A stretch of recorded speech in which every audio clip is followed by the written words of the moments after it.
স্বামীর ইনকাম কম হলেও রিজিকে বরকত থাকে স্ত্রীর করা সকাল সন্ধ্যার দুইটা আমলে।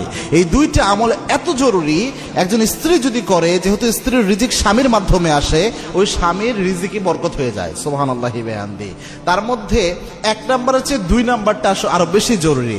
1 নাম্বারটা আগে শুনেন, ফজরের নামাজ পড়ে বেশি বেশি ইস্তেগফারের আমল করা। এটা যদি মহিলারা করে এটা বরকত আসে।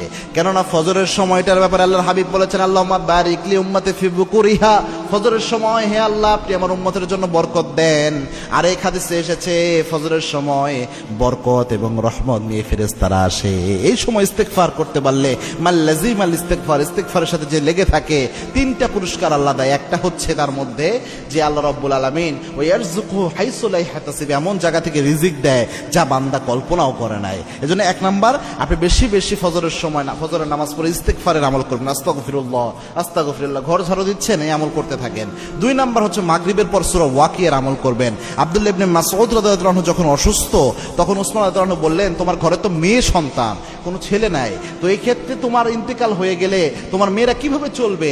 আমি বাইতুল মাল থেকে কিছু টাকা পয়সা দেই যাতে তারা সুন্দরভাবে চলতে পারে।